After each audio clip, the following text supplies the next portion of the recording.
Okay, we are back. I'm very happy to have on the Goldstein on Gelt show Devin Thorpe, who was a finance guy. I guess I'm a finance guy too. But one day he realized that life wasn't all about money, and he ended up going into an area, what's called a champion of social good. So maybe I should be calling you Robin Hood? That's kind. All right. What does this mean to be a champion of social good? Well, I started trying to focus on ways to identify people who were doing good in the world and to find ways to tell their stories. So you're actually a storyteller by trade. I should have mentioned before that you are a Forbes contributor. You've written hundreds and hundreds of articles there. So you were just out to tell the story of these people? Yeah, my theory is that by telling their stories, either in print or on my show or in my speeches, that I would help them do the good that they're doing and therefore increase the amount of good they do. Okay, so with all due respect, this is a personal finance show. So I want to talk about doing good, but it does seem that the two might be a little bit antithetical, making money and doing good, no? I get that. I get that. So I've written a couple of books, including my best-selling book, which is all about how to use your own money for doing good. And I think the happiness we get from doing good makes it highly relevant to our personal success, and therefore, trying to figure out how to harmonize those two things that do seem antithetical really does make us better people and happier people. So let me bounce my theory off. You tell me if maybe I'm getting it right, because I think you're more of an expert in this than I am, because you've spoken to so many people about it. But let me go back a little bit. I heard a speech about 15, 20 years ago by a guy named Howard Jonas, who was the head of IDT, and which was a company that was competing with AT&T at the time.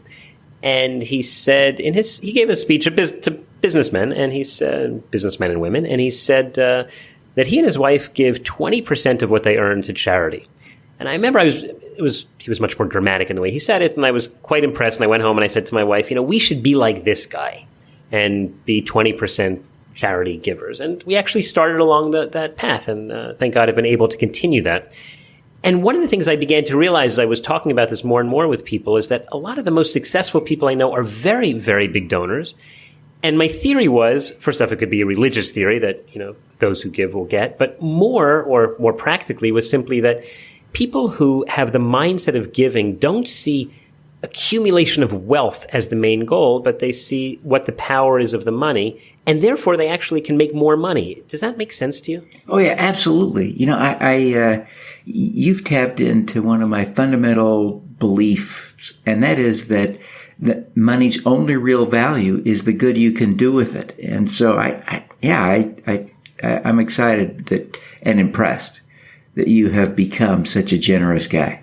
Well, I just fell into it by accident, but thanks. So how about on the corporate level? Again, I want to bring this back to the level that people who are listening to the show today are often looking to be better investors.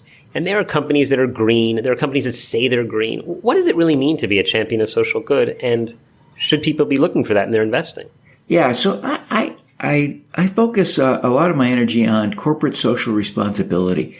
And in so doing, I'm looking at the good that companies are doing. And there's clearly some companies out there who are engaged in what we call greenwashing, right? They're trying to make themselves look good despite being bad. But more and more what I'm finding is that companies are getting the message that their consumers, their investors, are expecting them to actually be good, to actually do more good than harm, to make up for and solve the problems they create. So Coke and Pepsi both have massive programs that they're engaged in to create and protect water, right? Because water is their primary ingredient. We say it makes perfect sense. 20 years ago, they didn't even list water as an ingredient in their products. No kidding. So what sort of things do they do? So they're out there engaging with organizations like Nature Conservancy to protect and preserve the actual, habitat around rivers and things that where the water comes from, so that water is protected and preserved. And what they're finding is that it's much easier, much more efficient, much more cost efficient, protect water than it is to remediate or clean water downstream. That sounds very practical. We're talking to Devin Thorpe, who some people would say is not practical because he left the world of money and is what we call a champion of social good. But what we're hearing from Devin now is that a lot of companies talk the talk, but some of them actually walk the walk, and they have a method for doing good while they're doing good business. Tell me more how an investor can identify a company which truly focuses on social good.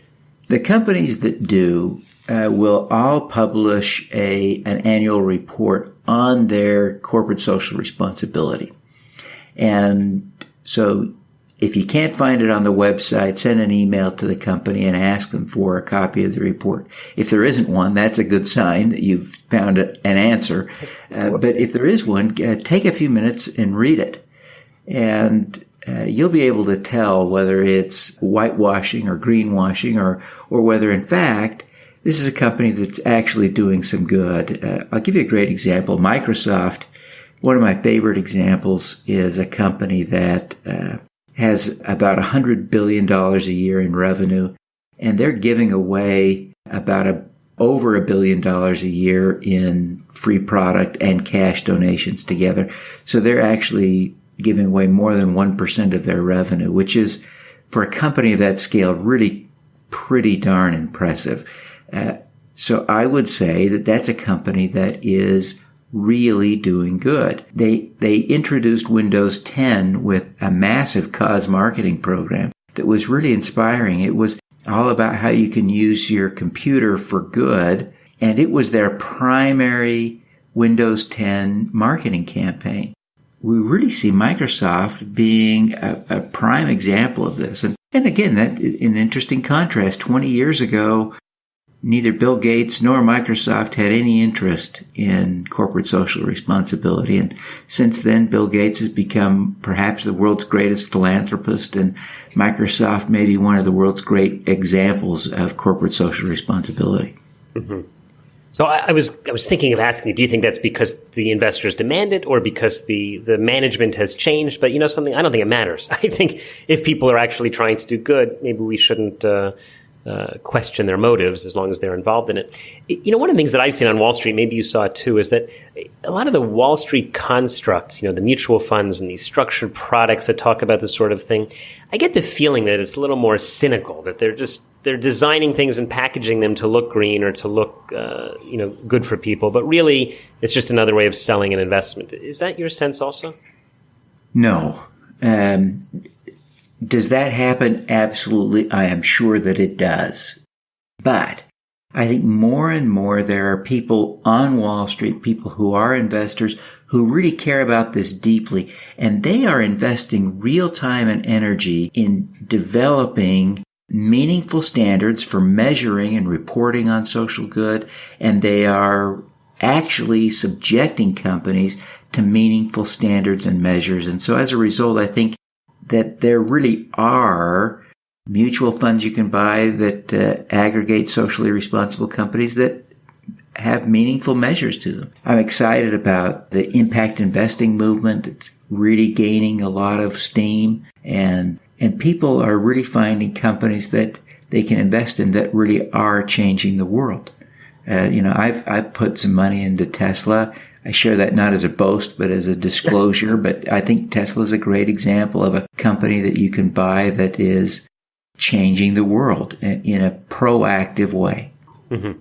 So we're just about out of time, but you've actually mentioned several companies here, and I know that you speak to a lot of CEOs on your YouTube channel. So just tell me in the last few seconds, Devin, how can people follow you and follow your work? The easiest way to find me is at devinthorpe.com. All right, and we will put a link to that at the show notes of today's show at goldsteinongelt.com. Devin Thorpe, thanks so much for your time.